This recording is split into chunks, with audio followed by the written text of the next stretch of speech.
নমস্কার, আমি প্রিয়া। আজ আপনাদের সাথে শেয়ার করব ধোকলার রেসিপি।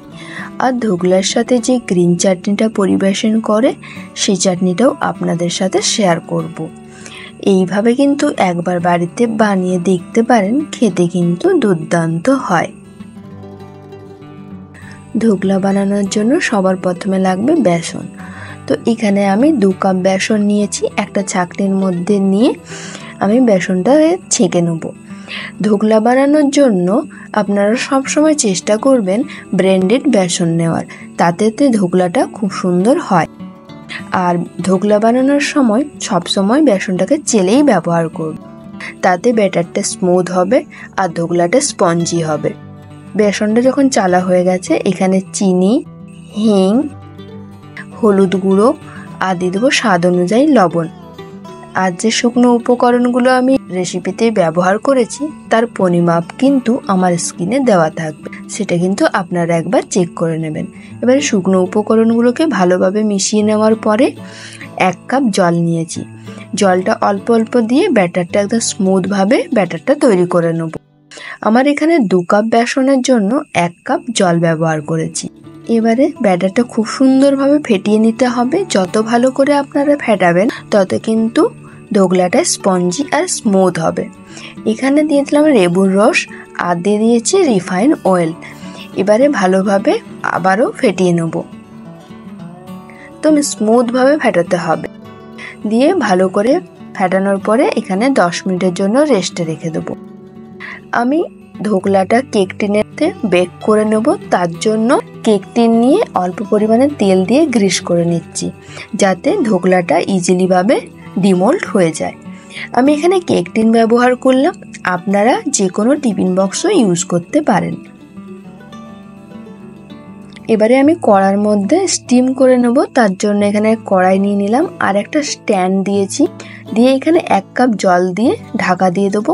ঢাকা দিয়ে ভালোভাবে জলটাকে ফুটিয়ে নেব। এবারে 10 মিনিট পরে ঢাকনাটা খুলে এখানে 1 প্যাকেট ইনো, আমি কিন্তু কোনো ফ্লেভারফুল ইনো ব্যবহার করিনি। এখানে লেমনের যে ইনোটা থাকে প্লেন, সেই ইনোই ব্যবহার করেছি। এখানে ইনোটা দেওয়ার পরে 1 চামচ মতন জল দিয়ে ভালোভাবে ফেটাতে হবে। ইনোটা ভালোভাবে না মিক্স হলে ধোকলাটা কিন্তু ফুলবে না আর স্পঞ্জি হবে না। এবারে ধোকলাটা বেশিক্ষণও কিন্তু ফেটানো যাবে না। এবারে কেক টিনটা যেটা রেডি করে রেখেছিলাম সেই কেক টিনের মধ্যে ব্যাটারটা দিয়ে দিলাম। দিয়ে 2-3 বার ট্যাপ করে নেব। ইনো দেওয়ার পরে ব্যাটারটাকে বেশিক্ষণ বাইরে রাখা যাবে না, সাথে সাথে স্টিম করে নিতে হবে। এবারে জলটা ভালোভাবে যখন ফুটে গেছে তখন কেক টিনটা দিয়ে এখানে লো টু মিডিয়াম আঁচে আমি স্টিম করে নেব। এখানে 15 থেকে 20 মিনিট স্টিম করার পরে একবার চেক করে নেব ঠিকঠাক করে বেক হয়েছে কিনা। এবারে একটা টুথপিক দিয়ে চেক করে নিচ্ছি। টুথপিকটা যখন ক্লিন বেরোবে তাহলে ভাববে যে ধোকলাটা ভালোভাবে স্টিম হয়ে গেছে।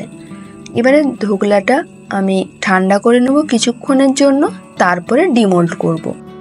এবারে যখন ধোকলাটা পুরোপুরিভাবে ঠান্ডা হয়ে গেছে তখন একটা ছুরির সাহায্যে সাইডটা একটু ছাড়িয়ে নিলাম, যাতে ইজিলি ভাবে ধোকলাটা বেরিয়ে আসে। ধোকলাটা দেখে বুঝতে পারছেন কতটা স্পঞ্জি হয়েছে। আপনাদেরকে কেটেও আমি দেখাচ্ছি কতটা স্পঞ্জি হয়েছে আর কতটা জালিদার হয়েছে। এভাবে ধোকলাটা আমি কেটে নিচ্ছি। এবারে ধোকলার মধ্যে দেওয়ার জন্য একটা তড়কা রেডি করে নেব। তার জন্য একটা ফ্রাইং প্যান নিয়ে নিলাম, দিয়ে অল্প পরিমাণে রিফাইন অয়েল দিয়ে দিয়েছি। এবারে তেলটা ভালো করে গরম হয়ে যাওয়ার পরে দিয়ে দেবো কালো সর্ষে। এবারে সর্ষেটা ভালোভাবে একটু হালকা করে তেলের সাথে নাড়াচাড়া করে নেব। আর এখানে দিয়ে দিচ্ছি কেটে রাখা কাঁচা লঙ্কা আর দিয়েছি কারি পাতা। আর লঙ্কা আর কারি পাতা থেকে সুন্দর যখন একটা গন্ধ বেরিয়ে আসবে তখন দিয়ে দেবো 1 কাপ জল। এবারে জলটা ভালোভাবে একটু হালকা করে ফুটিয়ে নেব। এবারে জলটা যখন হালকা করে ফুটে গেছে তখন দিয়ে দেবো চিনি আর দিয়ে দেবো স্বাদ অনুযায়ী লবণ। এবারে চিনিটা যতক্ষণ না মেল্ট হচ্ছে ততক্ষণ পর্যন্ত নাড়াচাড়া করে চিনিটা মেল্ট করে নেব। এবারে চিনিটা যখন মেল্ট হয়ে গেছে গ্যাসটা বন্ধ করে লেবুর রস আর কিছুটা ধনেপাতা ছড়িয়ে দেবো, দিয়ে ভালো করে একবার হালকা করে নেড়ে নেব, দিয়ে হালকা ঠান্ডা করে নেব। এবারে হালকা যখন ঠান্ডা হয়ে গেছে তখন দিয়ে দেবো ধোকলার উপরে যে শিরাটা বানিয়ে রেখেছিলাম সেই শিরাটা। আর শিরাটা যাতে ভালোভাবে ধোকলার মধ্যে ঢুকে যায় তার জন্য কিন্তু কিছুক্ষণ ধোকলাটাকে রেস্টে রাখতে হবে, তারপরে আপনারা পরিবেশন করবেন। এবারে পুরোপুরিভাবে শিরাটা দিয়ে দেওয়ার পরে উপর থেকে কিছুটা ধনেপাতা আর নারকেল গুঁড়া ছড়িয়ে দিলাম। এখানে একটা কথা মনে রাখতে হবে, ধোকলা এবং শিরা যেন দুটোই হালকা গরম থাকে। এবারে কিছুক্ষণ রেখে দেওয়ার পর আমরা সেই ফাঁকে বানিয়ে নেব চাটনিটা। তার জন্য এখানে নিয়ে নিলাম ধনেপাতা, কাঁচা লঙ্কা আর রসুন। যদি কেউ রসুন খেতে না চায় তাহলে রসুনটা স্কিপ করতে পারেন। এবারে দিলাম পুদিনা পাতা, লেবুর রস, চিনি আর দিয়েছি স্বাদ অনুযায়ী লবণ। অল্প পরিমাণে জল দিয়ে একটু ব্লেন্ড করে নেব। হালকা ব্লেন্ড হয়ে যাওয়ার পরে যে ধোকলার যে সাইডের পার্টগুলো ছিল সেটা সাইডের পার্টটা হালকা করে হাতের সাহায্যে ভেঙে করে দিয়ে দিচ্ছি। আপনারা দেখে বুঝতে পারছেন ধোকলাটা কতটা স্পঞ্জি আর জালিদার হয়ে। অল্প পরিমাণে একটু নারকেল কুড়া দিলাম, দিয়ে ভালো করে ব্লেন্ড করে নেব। তাহলে অলরেডি কিন্তু আমার চাটনি কিন্তু রেডি হয়ে গেল ধোকলার। এবারে বাটিতে পরিবেশন করে নিলাম। একদম দোকানের মতন কিন্তু হয় এই চাটনিটা। আপনারা যারা দোকানে খেয়ে থাকবেন তারা অবশ্যই এই চাটনিটা একবার দোকানের মতন বানিয়ে দেখতে পারেন, খেতে কিন্তু দুর্দান্ত হয়। আমি কিন্তু এখানে পরিবেশন করে নিলাম চাটনি আর ধোকলা। ভিডিওটি শেষ পর্যন্ত দেখার জন্য অনেক ধন্যবাদ।